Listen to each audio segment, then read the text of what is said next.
Hello everybody, and welcome to another episode of Come Back Stronger, where we bring you stories from people who have faced challenges, overcome those challenges, and have come back stronger to help other people overcome similar challenges. It's really exciting to bring these stories to you. I'm Jimmy Fasig with Fasig Brooks, and this is my law partner, Dana Brooks, and we love bringing these stories to you because they're hopeful and inspiring stories, and we have a very special one today, and that is Serena Pillay. Yeah. And Serena, her story is very close to my heart. Her family, she had family members that were suffering from addiction, and she turned that pain into purpose, and she is now helping people overcome their addictions. You're going to love this story. Dana, what do you think about Serena? It's a good story. It's a little close to home. We recently lost someone in our family due to addiction.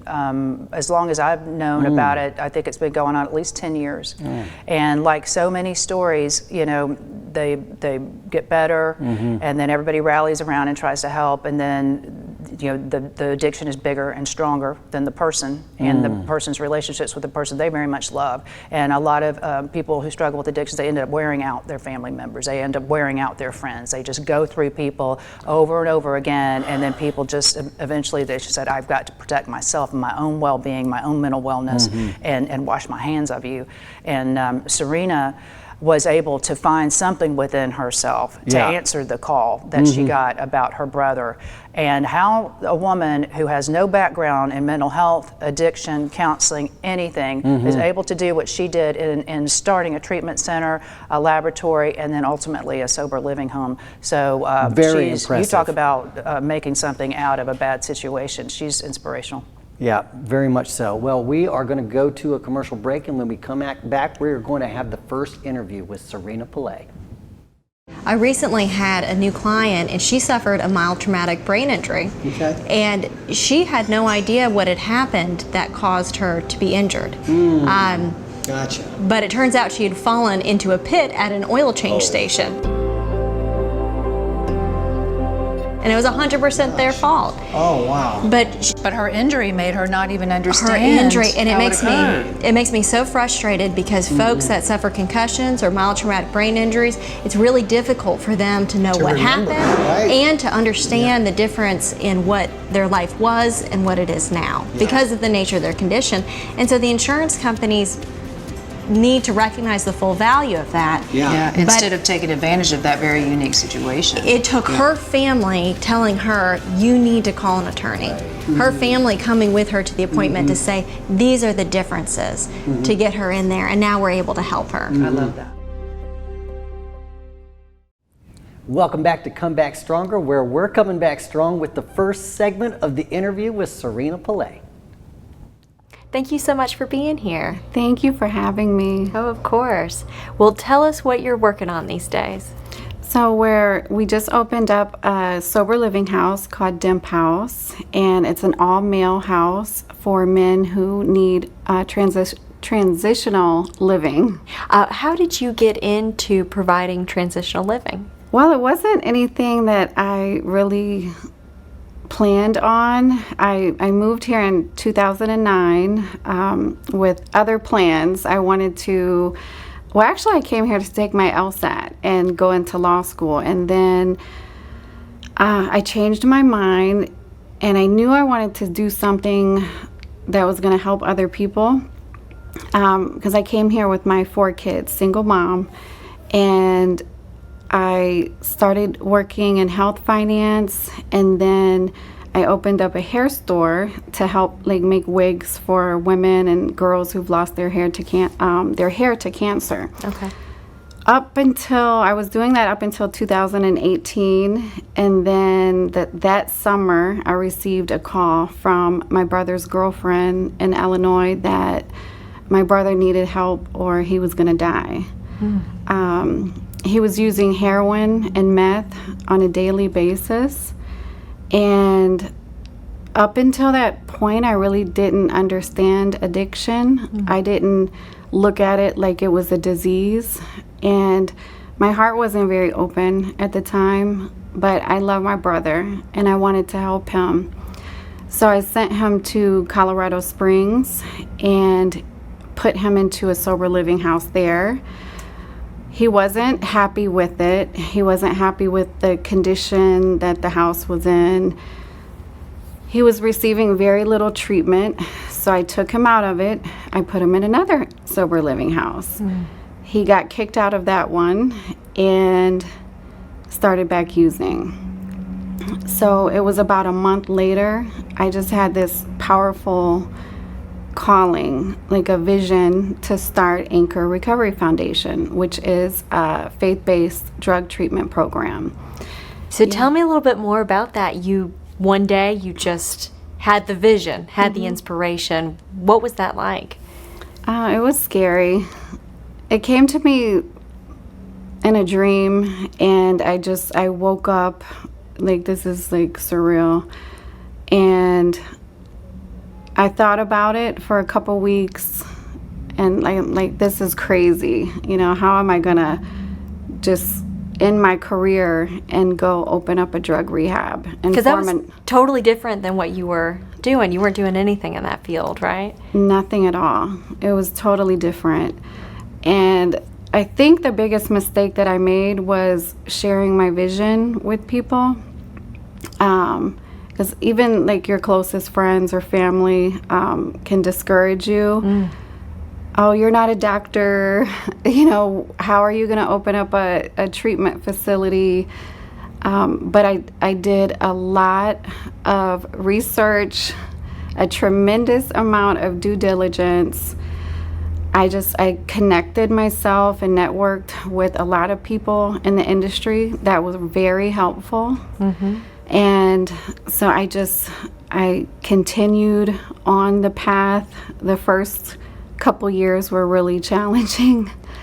I can imagine. I mean, going from not being in this field at all to opening your own recovery center. That's incredible. It was really challenging. The first year, I had to be very creative, and because even with a vision or a calling, you know, it has to be funded. So, you know, I had to bootstrap and be creative and, you know, learn a lot of information. And I even did so much as become an addiction counselor myself. So it was a lot. The second year was a lot better. We started getting more clients, and we had contracted with drug court. That was an amazing experience. And then the third year, things, you know, started happening to where it was the appropriate time to be able to phase in a sober living house. Because I wanted to be really careful and not do too much at once. So it was really important to phase it in at the right time so that we can offer, you know, a good sober living house, you know, in addition to a good program. So when you first started, you had a program that people could come to and get resources. Yes, in addition to counseling and drug testing. Okay. And now you have an actual home where people can go for sober living. Yes, it's amazing. And it happened during, after the pandemic, actually.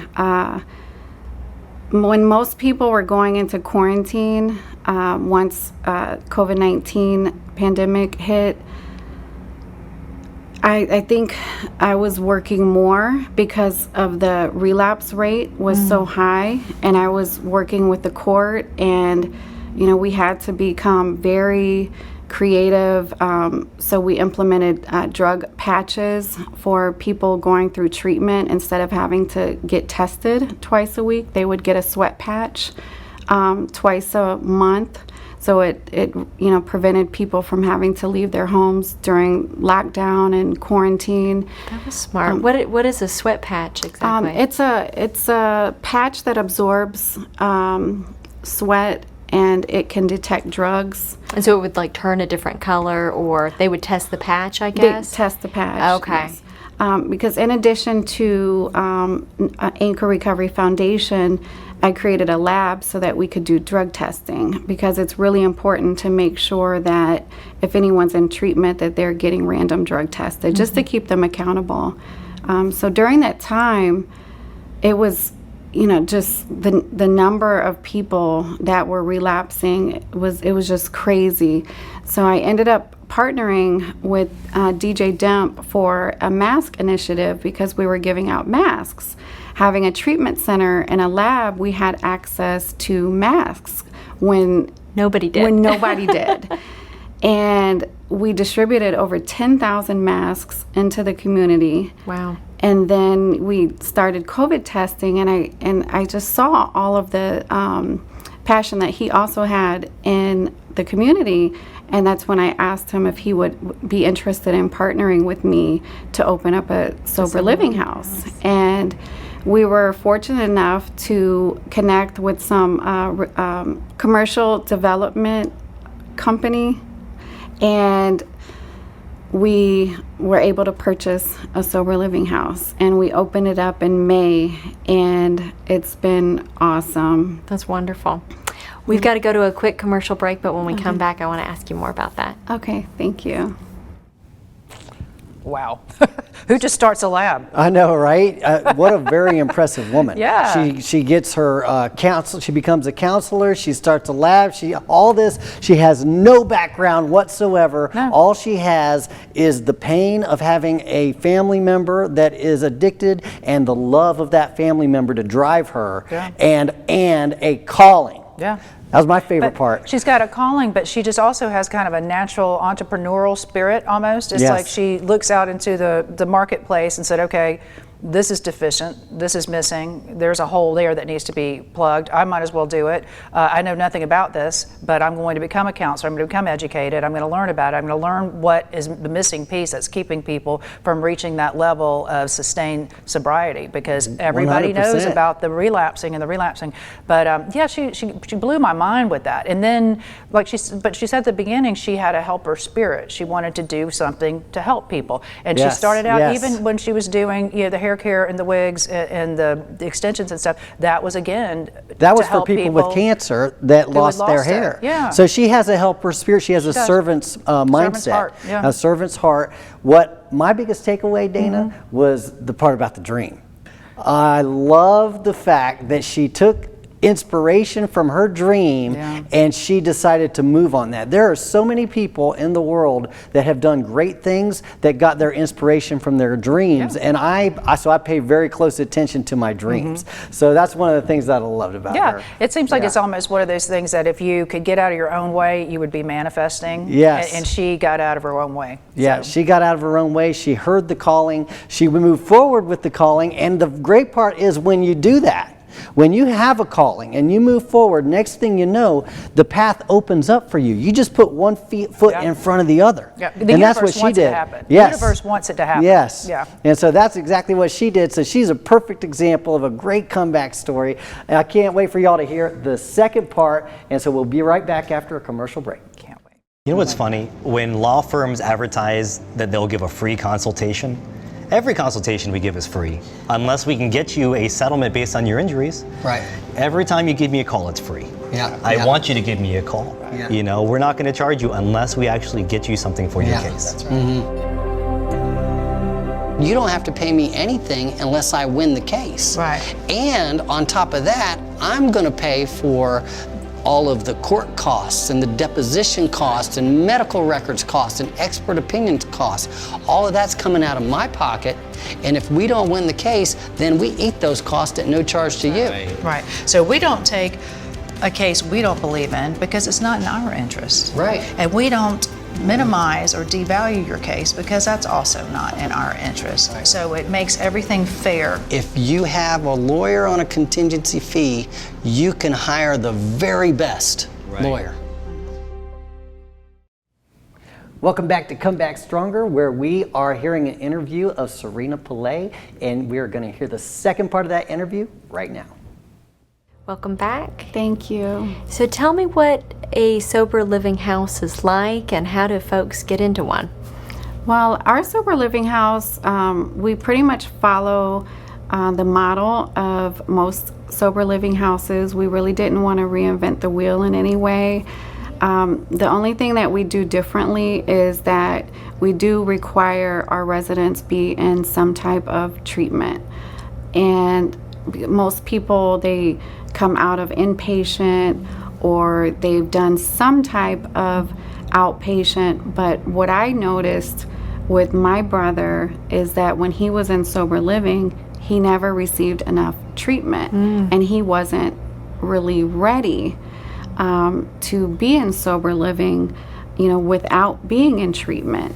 So that was one of the things that was very important to me, and one of the things that I spoke with my business partner about, and we felt that it was necessary to do. So that's one of the only things I would say is different about Dimp House is that when someone comes in, they are required to come in sober. They have to test negative for drugs because that could be a trigger to other residents in the home. They, have to work. If they're not working, of course they can have time to look for a job and seek a job. We randomly drug test them twice a week, so they agree to that. And they have to be in treatment. They have to receive counseling of some sort through our program, and in addition, go to AA. Okay. And then we help them set goals. They can live in the house for up to a year. It's self-sufficient. It's self-governed, so it's not like they're in a jail or anything like that. They do have some house rules to follow, just to give them structure, and any type of resource that they need, we try to help them find whatever it is. That's wonderful. Have you been seeing a lot of success stories? So far, we have 0 relapses. That's amazing. Yeah, 0. All of our residents have been doing amazing. Oh, that's wonderful. Yes. So what is next up for the Anchor Recovery Center? Well, we plan on opening a house for women. That will be next. Okay. Right now, the house that we have is an all-male house. And that's because that's where the need was. With most of our clients that come in for treatment, a lot of the clients that are referred to us through court, it is mostly males, and that's the calls that we mainly get. There are still a lot of women out here that are in need as well. So our next project will be to open up a all-female house. That's wonderful. So what does Anchor stand for? Well, Anchor it's always been there somehow throughout my life, like a symbol that I would always see, and it's the Christian symbol for hope. Okay. And you'll have a banquet coming up, right? We do. We have our 4th annual Sober Living Banquet coming up. It's a fundraiser that we have once a year to raise funds for our program. There's some people that call us and they don't have the initial funds, to pay their fees, because anyone that lives in a sober living house, they have to pay a weekly rent, and they pay for their own food. So sometimes you might have someone coming right out of an inpatient facility, or someone that's been out of work, and they just need a little bit of help until they can get a job. Sure. So we hope to be able to fill that gap, through our fundraiser. This year, the fundraiser, our banquet will be a little bit different. Sadly, I lost my father a month ago due to addiction, and it was due to overdose. And I really want to honor his name and bring awareness to overdose and the risks of overdose, what can be done to prevent overdose, and what are the signs, what do we need to look for. Well, that's a wonderful way to honor his memory. Thank you. When is that coming up? It's going to be during Dimp Week in January of 2022. Okay. Wonderful. And if people want to donate, how can they do that? They can go to our website, anchorrecoveryinc.org. They can find us online. Just Google Dimp House. They can go to our social media page. or they can call us at Anchor Recovery Foundation. Okay. What do you think the most rewarding part of this journey has been? Seeing people live their highest selves. I mean, seeing the potential, them bring it out. I can imagine that you've probably met some wonderful people through this process. I have. We've been, it's so many different types of people from every walk of life that you will meet. And it's, I've become friends with a lot of my clients. We give advice. Sometimes they call us, at all hours of the day and night. And we just try to be there for them in any way that we can, outside of treatment, outside of sober living. Sure. As a real person and human being.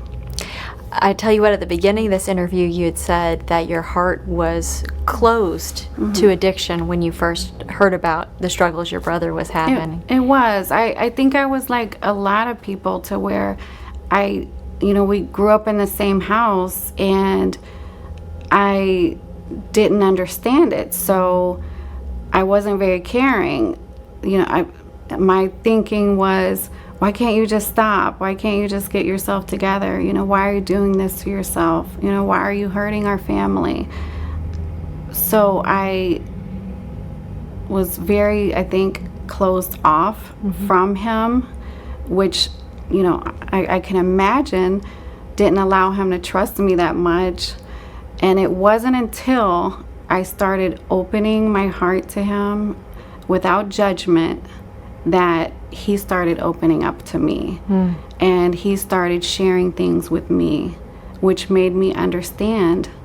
And one of the things is, addiction is a disease. It's something that we really will never understand.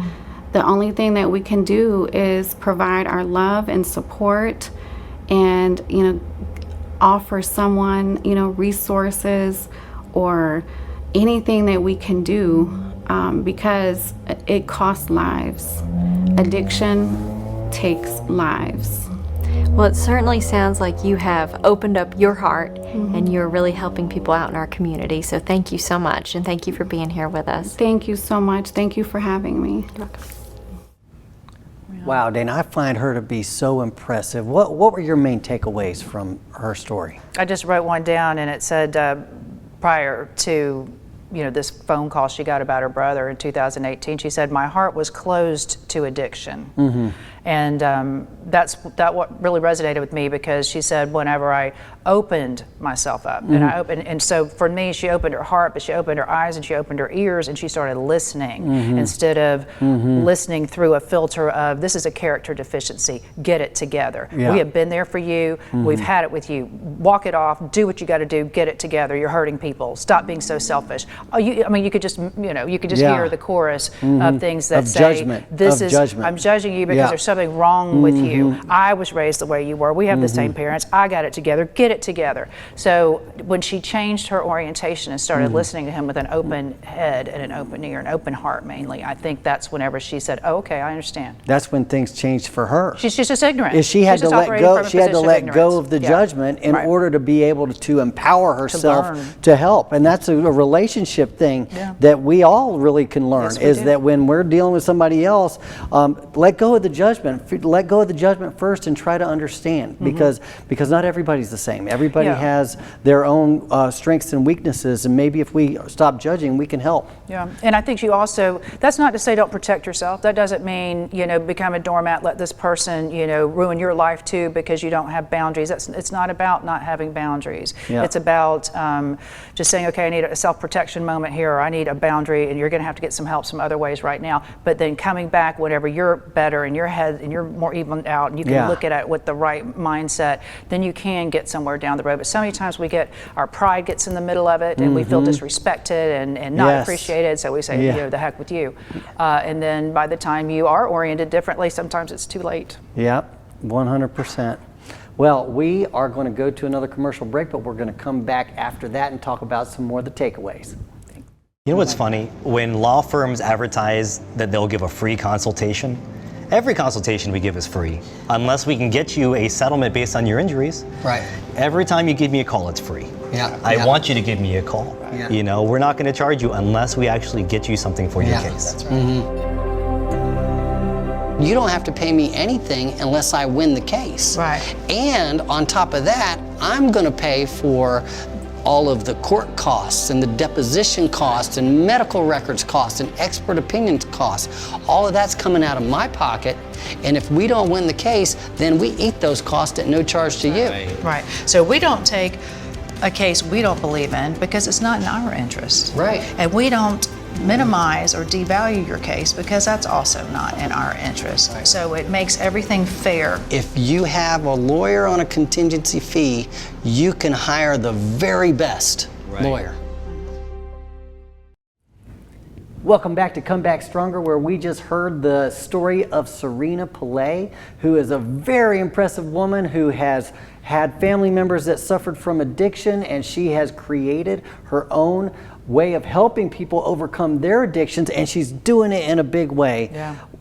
So you had just talked about your favorite takeaway. My favorite takeaway is that she was systematic. It's part of her programming that when she feels pain, she automatically thinks about how she can use that pain to help other people. Yeah, it's a motivator. Serena lost her father recently, less than a month ago, and already 30 days later, she has decided to take that pain from him overdosing and start to teach people and to uplift people and educate people about the dangers of overdosing with addiction. Yeah. And so much of it, that's why you can't think of it as a character deficiency, because, like, for instance, I'm watching the Sunday morning shows and I get the statistic about fentanyl. Like 1 in 4 times you use that stuff, it's going to kill you. Yeah. So that's totally Russian roulette, like with a 25% chance of killing you, everything. But, you know, that's not the addict's fault. They're not putting the stuff on the market. They're just trying to cope. And so you just need to have an open heart and good understanding and be there for people, I think. 100%. Well, thank you so much for tuning in. If you know anybody that has a comeback story, please reach out to us. We'd love to have them on the show. And you know what the insurance company offered him? $5,000. Really? He's completely blind, and they offer him $5,000. Ask him to sign a release. To a lot of people, especially when they're hurting and when they're down and when they're vulnerable, $5,000 is a life-changing amount of money. Yeah. And they're not looking at the value of what has been lost. They're not looking at what it would take to make that person whole, which is our job. Yeah. That's our job.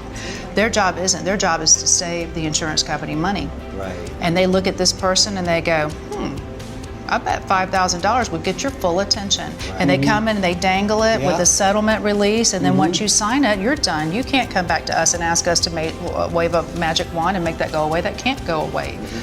My client didn't accept the $5,000. We took him all the way to trial. We got a $5 million